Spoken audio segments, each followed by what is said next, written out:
చాలామందికి చదివింది గుర్తుండట్లేదు. అండ్ రేపు ఎగ్జామ్ ఉన్న వాళ్ళకి అండ్ మధ్యాహ్నం నుంచి ఎగ్జామ్ ఉన్న వాళ్ళకి ఈ వీడియో ఎప్పుడైతే వాళ్ళు చదువుకోవడానికి చాలా ఈజీగా రిమెంబర్ చేసి ఒక టెక్నిక్ అయితే చెప్తానో, ఎక్కువ టైం కూడా తీసుకోను.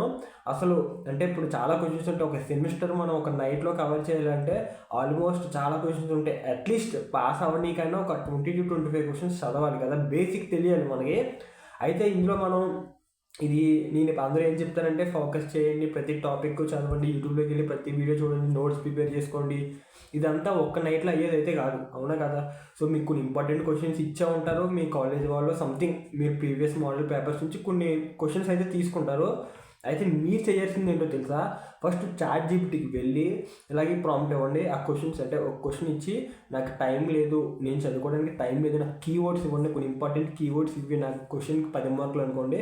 So give this question for 10 marks, so I have no time to learn, so please give keywords అని చెప్పి ఒక ప్రాంప్ట్ ఇస్తే అది కొన్ని కీవర్డ్స్ ఇస్తుంది. లైక్ హెడ్డింగ్స్ చూసే కదా మార్కులు వేస్తారు. సో ఆ హెడ్డింగ్స్ ఏం చేస్తారంటే మీరు చదివేటప్పుడు, సపోజ్ నేను ఒక 4 చెప్తాను హెడ్డింగ్స్. ఎలా అంటే analysis, coding, predictive approach, so sequential phases, ఇలా 4 అయితే ఉన్నాయి. ఒక క్వశ్చన్కి 4 హెడ్డింగ్ అయితే ఇచ్చింది. అది 10 మార్కుల క్వశ్చన్, 5 మార్కుల క్వశ్చన్ పక్కన పెట్టండి.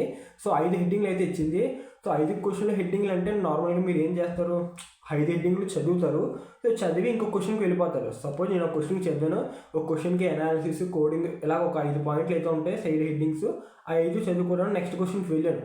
సో ఇక్కడ నెక్స్ట్ క్వశ్చన్ వెళ్ళిన తర్వాత అలాగ ఒక 3-4 క్వశ్చన్లు చదివిన తర్వాత ఏమవుతుందంటే మళ్ళీ క్వశ్చన్కి వస్తుంటే గుర్తుండట్లా. ఇది చాలా మందికి ఉండే ప్రాబ్లం ఇది. అయితే దీన్ని ఎలా సార్ట్అవుట్ చేయాలంటే, సో ఇది కొంచెం కష్టంగా ఉండొచ్చు, బట్ ఇది కానీ ఒకసారి చేస్తే మీరు ఇంకా దెబ్బకి గుర్తుంటే ఇంకా రాయని అవసరం లేదు, డైరెక్ట్ చాలా వరకు గుర్తుండిపోద్ది.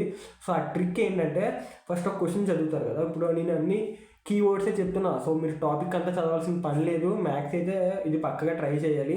సో నార్మల్గా కీవర్డ్స్ అనేది అంటే ఒక క్వశ్చన్కి ఒక 5-6 హెడ్డింగ్లు ఉంటే ఆ 5-6 హెడ్డింగ్ని చదివి నెక్స్ట్ క్వశ్చన్కి వెళ్ళినప్పుడు అది రివైజ్ చేసుకుంటారు కదా, అది రివైజ్ చేసుకున్నప్పుడు ఈ ఫస్ట్ క్వశ్చన్ కూడా రివైజ్ చేసుకోవాలి.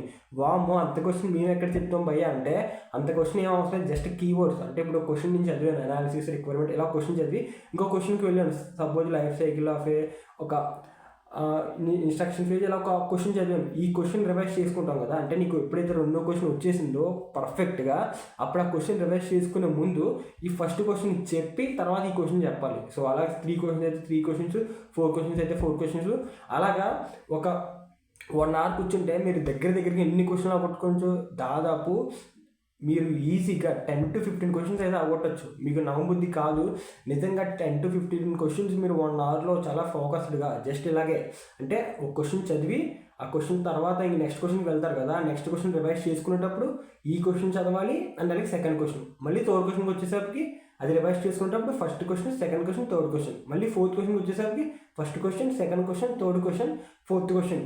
చాలామంది టైం వేస్ట్ అనుకుంటారు, టైం వేస్ట్ కాదు, మీరు మళ్ళీ రివైజ్ చేసే పని కూడా ఉండదు. డైరెక్ట్ ఇంకా అది మీరు ఇంకా ఒక క్వశ్చన్ పేపర్తో కూడా సంబంధం లేదు, అంత టాపిక్స్ అయితే గుర్తుండిపోతే జస్ట్ కీవర్డ్సే. కాబట్టి మ్యాథ్స్ పరంగా అయితే అన్ని ప్రాబ్లమ్స్ సాల్వ్ చేయాలి అంటే చాలా వరకు గుర్తుండట్లే అన్న వాళ్ళకి ఇది బాగా ఉపయోగపడుద్ది. 1 నైట్ బ్యాటింగ్ అన్న వాళ్ళకి ఇది పక్కాగా ఉపయోగపడుతుంది ట్రిక్ ఇది. ఎందుకంటే చాలామందికి నేను ఇది ప్రిఫర్ చేశాను. సో మీరు ట్రై చేయండి. ఒక క్వశ్చన్ చదివిన తర్వాత నెక్స్ట్ క్వశ్చన్కి వెళ్ళేటప్పుడు ఆ క్వశ్చన్ చదివిన తర్వాత ఈ క్వశ్చన్ రివైజ్ చేసి ఈ క్వశ్చన్ చదవాలి. అంటే రివైజ్ చేయడం అనేది చాలా తప్పు. రీకలెక్ట్ అంటే రివైజ్ చేయడం అంటే మళ్ళీ చదవడం, రీకలెక్ట్ అంటే చదివింది గుర్తు చేసుకోవడం. సో రివిజన్కి అంటే రివైజ్కి రీకలెక్ట్కి చాలా డిఫరెన్స్ అయితే ఉంది. సో ఎన్ని క్వశ్చన్స్ అయితే అన్ని క్వశ్చన్స్ రీకలెక్ట్ చేసుకోవాలి. ఒక క్వశ్చన్ చదివిన తర్వాత రెండో క్వశ్చన్ చదివిన తర్వాత దానికి మీరు చెప్పుకోవాలి, ఈ క్వశ్చన్ ఇది అని ఇలా చెప్పుకున్నప్పుడు ఫస్ట్ క్వశ్చన్ రీకలెక్ట్ చేసిన తర్వాతే సెకండ్ క్వశ్చన్కి అయితే వెళ్ళాలి.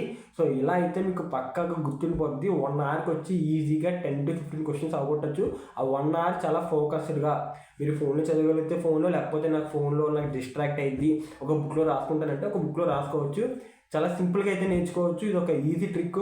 ఒకవేళ ఇది కానీ మీరు పాటించుంటే, అంటే ఇది చెప్పినప్పుడు ఒకవేళ మీకు కొంచెం స్ట్రేంజ్గా అనిపించవచ్చు, ఎందుకంటే అన్ని క్వశ్చన్లు ఎక్కడ గుర్తుపెట్టుకునేదిరా బాబు అని.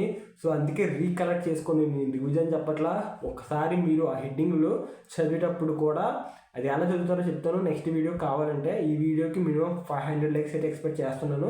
సో ఈ వీడియో 500 లైక్స్ వచ్చిన తర్వాత ఆ వీడియో అయితే చేస్తాను. సో చాలా అంటే చాలా ఈజీ. ఇది కానీ ఫాలో అయితే, సో ఫాలో అయిన వాళ్ళకి ఎలా ఉందో కింద కామెంట్ చేయండి. Thank you for watching.